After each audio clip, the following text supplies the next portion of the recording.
Berikut adalah contoh ANJAP dan ABK. Di sini kita menggunakan contoh analis organisasi.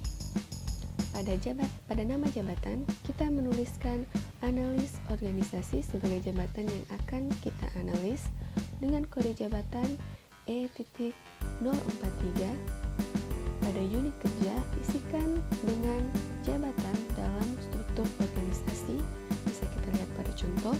Kemudian, intisari jabatan atau ringkasan dari tugas-tugas yang dilakukan yang tersusun dalam satu kalimat yang mencerminkan pokok-pokok tugas jabatan.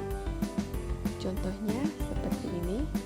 Kemudian, kualifikasi jabatan terdiri dari pendidikan formal, pendidikan dan pelatihan, pengalaman kerja. Kita isikan sesuai dengan kualifikasi jabatan yang relevan dengan tugas jabatan yang akan dianalis.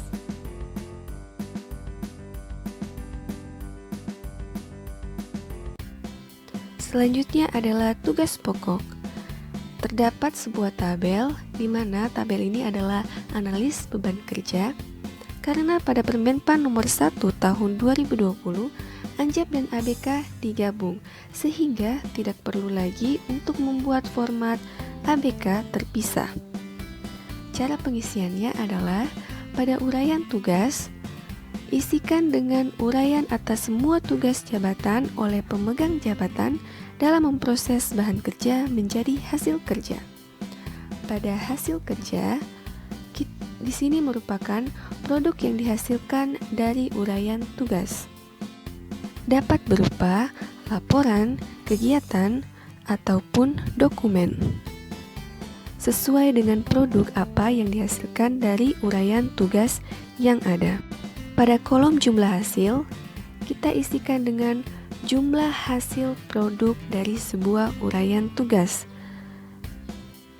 Pada kolom waktu penyelesaian, kita isikan dengan berapa jam atau berapa waktu yang diperlukan untuk menghasilkan satu uraian tugas atau hasil kerja dalam satuan jam.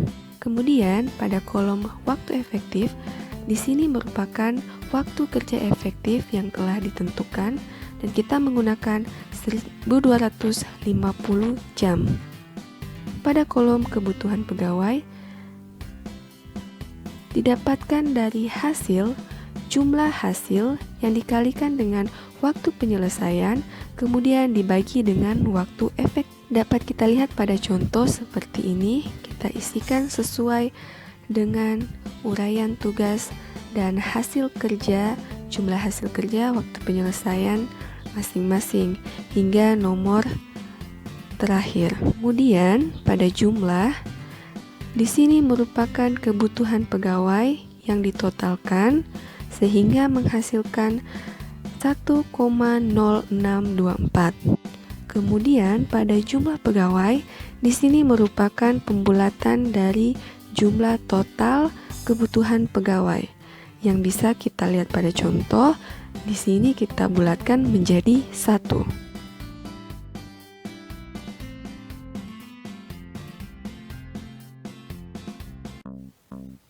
Selanjutnya adalah hasil kerja. Di sini kita akan mengisikan tabel di mana kita isikan hasil kerja itu dengan produk yang dihasilkan atau yang dicapai oleh pemangku jabatan berdasarkan uraian tugas di atas. Isikanlah hasil kerja sesuai dengan uraian tugas. Kemudian bahan kerja. Di sini kita mengisikan bahan kerja dengan masukan yang diproses dengan tindak kerja menjadi hasil kerja. Bisa kita lihat pada contoh bagaimana cara mengisikan contoh bahan kerja. Diisikan sesuai dengan hasil kerja dan uraian tugas. Kemudian perangkat kerja. Di sini perangkat kerja adalah acuan atau pedoman yang digunakan untuk menghasilkan bahan kerja menjadi hasil kerja. Perangkat kerja yang digunakan adalah seperti contohnya adalah SOP, juknis, dan lain-lain. Dapat dilihat pada contoh yang ada. Kemudian tanggung jawab, di sini kita mengisikan tuntutan jabatan terhadap kesanggupan pegawai untuk menyelesaikan pekerjaan. Selanjutnya, wewenang. Wewenang diisikan dengan hak dan kekuasaan yang dimiliki oleh pemangku jabatan untuk mengambil suatu keputusan, tindakan mengenai suatu hal agar tugas terlaksanakan dengan baik. Selanjutnya adalah kolerasi jabatan. Diisikan dengan hubungan kerja antara jabatan yang dianalisis dengan jabatan lainnya terkait dengan pelaksanaan tugas jabatan.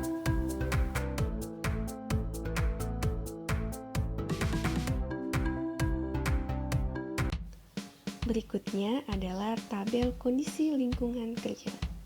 Di sini isikan dengan keadaan tempat jabatan tersebut melaksanakan tugas meliputi aspek lokasi kerja, suhu, udara, luas ruangan, letak, penerangan, suara, keadaan tempat kerja, dan getaran. Selanjutnya, resiko bahaya. Isikan dengan potensi kejadian atau keadaan yang dapat membahayakan keselamatan atau kesehatan secara fisik atau kejiwaan pegawai ketika melaksanakan tugas jabatan.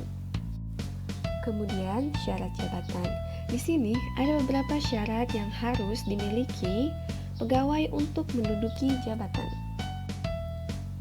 Yang pertama, keterampilan kerja, yaitu menguasai penggunaan bahan kerja sesuai jabatan yang diduduki.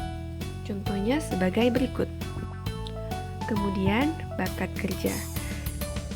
Di sini akan kita lihat pada daftar yang ada pada Permenpan nomor 1 tahun 2020. Bakat kerja diisikan sesuai dengan daftar tersebut. Begitu juga temperamen kerja dan minat kerja, serta fungsi pekerjaan. Semuanya terdapat pada daftar yang ada di Permenpan nomor 1 tahun 2020. Kemudian upaya fisik. Upaya fisik merupakan gambaran penggunaan anggota tubuh dalam melaksanakan tugas jabatan. Penggunaan anggota tubuh dalam upaya fisik adalah penggunaan mata, telinga, hidung, mulut, tangan, jari, bahu, kaki, dan pinggang.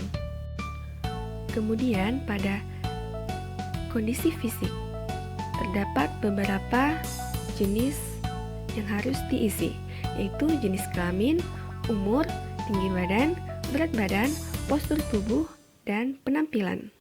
Isikan sesuai dengan kerelevanan yang dibutuhkan pada jabatan yang dianalisis, atau sesuai dengan standar yang telah ditentukan. Selanjutnya, pada bagian 16, prestasi kerja. Prestasi kerja adalah yang diharapkan bernilai baik dan sangat baik sesuai dengan peraturan perundang-undangan. Kemudian pada kelas jabatan, yang terakhir, tingkatan pangkat jabatan sesuai dengan bobot jabatan, tanggung jawab yang telah ditetapkan oleh peraturan perundang-undangan. Sekian, terima kasih.